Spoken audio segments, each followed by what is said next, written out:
Let's mic आज का अखबार। आज का अखबार में हम आपको बताएंगे कैसे द न्यूयॉर्क टाइम्स के मुताबिक ईरान की जंग ने साफ कर दिया है कि आधुनिक युद्ध अब सिर्फ हथियारों का नहीं बल्कि तकनीक, ड्रोन और अर्थव्यवस्था का खेल बन चुका है। कैसे अल जजीरा की रिपोर्ट दिखाती है कि इस जंग से पैदा हुआ ऊर्जा संकट अब आम लोगों की जिंदगी बदल रहा है। और समझेंगे द गार्जियन के उस सवाल को, क्या अरबपतियों के बड़े दान वाकई यूनिवर्सिटीज की समस्याओं का हल हैं या इससे असमानता और बढ़ रही है। साथ ही बात करेंगे डॉन के उस नजरिए की कि शहर सिर्फ इमारतों से नहीं बल्कि संस्कृति और रचनात्मकता से बनते हैं। तो चलिए शुरू करते हैं आज का अखबार। नमस्कार, लेट्स माइक में आपका स्वागत है। मैं हूं Rakhi Jain. The New York Times से प्रकाशित लेख now we know what a modern war looks like, इसमें ईरान युद्ध के जरिए आधुनिक युद्ध की बदलती तस्वीर को समझाने की कोशिश की गई है। लेख कहता है कि ये युद्ध पारंपरिक लड़ाइयों से बिल्कुल अलग है और अब साफ हो गया है कि आज की जंग सिर्फ टैंकों और सैनिकों की नहीं बल्कि ड्रोन, तकनीक और अर्थव्यवस्था की भी है। लेखक अपने सैन्य अनुभव के आधार पर बताता है कि इस युद्ध से अमेरिका को बहुत बड़े सबक सीखने की जरूरत है। लेख के मुताबिक यह युद्ध काफी हद तक रशिया यूक्रेन वॉर जैसा दिख रहा है, जहां सस्ते ड्रोन, तेज निगरानी तकनीक और बड़े पैमाने पर हथियारों का इस्तेमाल हो रहा है। खास बात यह है कि अब कम लागत वाले ड्रोन महंगे रक्षा सिस्टम को चुनौती दे रहे हैं, जिससे युद्ध का संतुलन बदल रहा है। सबसे बड़ी चिंता यह है कि ईरान जैसे देश बिना सीधे सैन्य जीत हासिल किए भी भारी नुकसान पहुंचा सकते हैं, जैसे स्ट्रेट ऑफ हॉर्मुज को असुरक्षित बनाकर पूरी दुनिया की अर्थव्यवस्था को प्रभावित करना। यानी अब जंग का असर सिर्फ मैदान तक सीमित नहीं रहता बल्कि वैश्विक व्यापार और सप्लाई चेन तक पहुंच जाता है। लेख ये भी कहता है कि अमेरिका को अब अपनी रणनीति बदलनी होगी। सिर्फ महंगे हथियारों पर निर्भर रहने की बजाय सस्ते और प्रभावी सिस्टम, बेहतर ड्रोन डिफेंस और सहयोगी देशों के साथ मिलकर उत्पादन बढ़ाने पर ध्यान देना होगा, क्योंकि लंबे युद्ध में हथियारों का भंडार और उत्पादन क्षमता ही असली ताकत बनती है। कुल मिलाकर ये लेख समझाने की कोशिश करता है कि आधुनिक युद्ध तेज, तकनीकी और बहुआयामी हो चुका है, जहां सैन्य ताकत के साथ साथ आर्थिक और रणनीतिक लचीलापन भी उतना ही जरूरी है। और अगर इन बदलावों को समय रहते नहीं समझा गया तो आने वाले संघर्ष और ज्यादा जटिल और महंगे साबित हो सकते हैं। अल जजीरा में प्रकाशित लेख from 9 PM shutdown to remote work, Egypt cuts fuel amid power crisis, इसमें ईरान युद्ध के चलते पैदा हुए वैश्विक ऊर्जा संकट और उससे निपटने के लिए देशों द्वारा उठाए जा रहे कदमों को समझाया गया है। लेख बताता है कि स्ट्रेट ऑफ हॉर्मुज में रुकावट आने के कारण दुनिया भर में तेल और गैस की सप्लाई बुरी तरह प्रभावित हुई है, जिससे कीमतें तेजी से बढ़ गई हैं और कई देशों को मजबूरी में सख्त कदम उठाने पड़ रहे हैं। इसी संदर्भ में इजिप्ट का उदाहरण दिया गया है, जिसने ऊर्जा बचाने के लिए बड़े स्तर पर पाबंदियां लागू की हैं, जैसे दुकानें और मॉल रात 9 बजे बंद करना, सरकारी गाड़ियों के ईंधन में कटौती, स्ट्रीट लाइट्स कम करना और हफ्ते में एक दिन वर्क फ्रॉम होम लागू करना। साथ ही सरकार ने ईंधन की कीमतें भी बढ़ाई हैं, क्योंकि आयात बिल तेजी से बढ़ गया है। लेख ये भी बताता है कि ये संकट सिर्फ मिस्र तक सीमित नहीं है। पाकिस्तान, बांग्लादेश, मलेशिया और अन्य देशों ने भी बिजली और ईंधन बचाने के लिए अलग अलग उपाय किए हैं, जैसे जल्दी बाजार बंद करना, वर्क फ्रॉम होम, काम के घंटे कम करना और ईंधन की सीमाएं तय करना।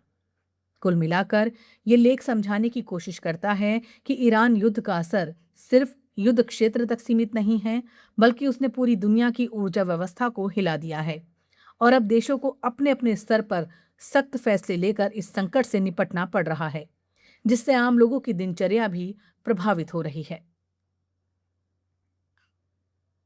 द गार्जियन में प्रकाशित संपादकीय the guardian view on Cambridge 190 million gift, billionaires wants fix universities problems, इसमें कैम्ब्रिज विश्वविद्यालय को मिले 190 मिलियन पाउंड के बड़े दान के बहाने पूरी उच्च शिक्षा व्यवस्था की असल समस्या पर ध्यान खींचा गया है। लेख कहता है कि दान अपने आप में अच्छा कदम है, लेकिन ये विश्वविद्यालयों की गहरी वित्तीय और संरचनात्मक समस्याओं का समाधान नहीं है। खास तौर पर जब ऐसे बड़े दान सिर्फ कुछ चुनिंदा और पहले से ही मजबूत संस्थानों को मिलते हैं, तो इससे शिक्षा व्यवस्था में असमानता और बढ़ जाती है। संपादकीय बताता है ये दान अरबपति क्रिस रोकोस ने दिया है, जिससे एक नया स्कूल ऑफ गवर्नमेंट बनाया जाएगा जो ऑक्सफोर्ड विश्वविद्यालय के मॉडल से प्रेरित है। लेकिन समस्या ये है कि ऑक्सफोर्ड और कैम्ब्रिज जैसे अमीर विश्वविद्यालय पहले ही ज्यादातर फंडिंग और दान आकर्षित कर लेते हैं, जबकि बाकी कई विश्वविद्यालय आर्थिक संकट से जूझ रहे हैं। लेख ये भी बताता है कि ब्रिटेन में आधे के करीब विश्वविद्यालय घाटे में हैं। अंतर्राष्ट्रीय छात्रों की संख्या घट रही है और सरकारी नीतियां अभी स्पष्ट नहीं हैं। ऐसे में सिर्फ अमीर दाताओं के भरोसे शिक्षा व्यवस्था को चलाना खतरनाक हो सकता है।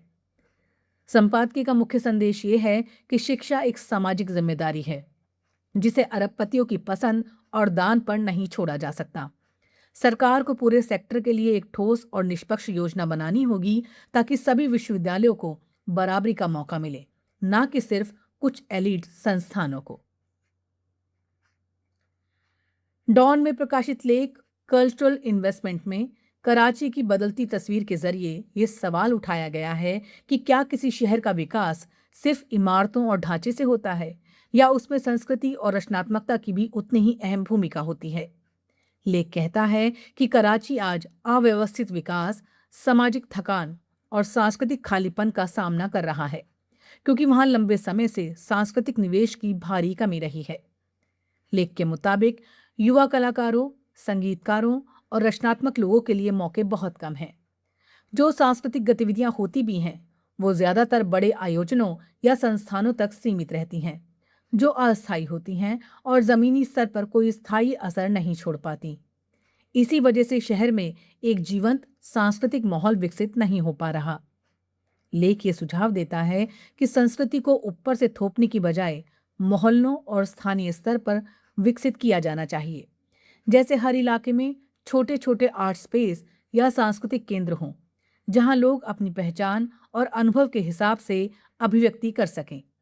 इससे न सिर्फ विविधता बढ़ेगी, बल्कि लोगों के बीच संवाद और जुड़ाव भी मजबूत होगा। साथ ही लेख ये भी कहता है कि सार्वजनिक स्थानों को सिर्फ बुनियादी ढांचे के रूप में नहीं, बल्कि रचनात्मक गतिविधियों के केंद्र के रूप में देखा जाना चाहिए। अगर शहर में ऐसे जीवंत स्पेस नहीं होंगे तो लोग धीरे धीरे समाज से कटते जाएंगे और शहर अपनी सोचने समझने की क्षमता खो देगा। अंत में लेख का संदेश बहुत साफ है। अगर सरकार सांस्कृतिक निवेश को प्राथमिकता नहीं देती तो समाज को खुद छोटे छोटे स्तर पर पहल करनी होगी।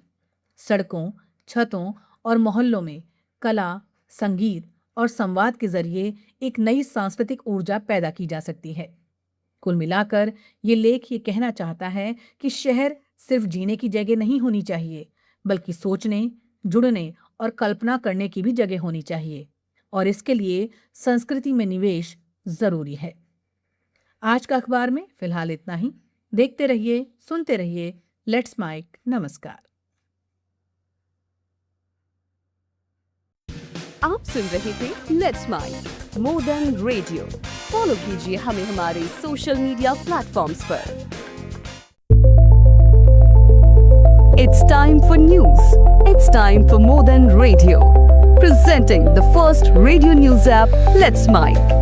Let's Mic, a news-based app on your phone where you get to watch and listen news, talk shows, interviews, radio show podcasts. On Let's Mic, you get all relevant information of TV, print, radio, podcast, and digital. Let's Mic talks about every segment of life.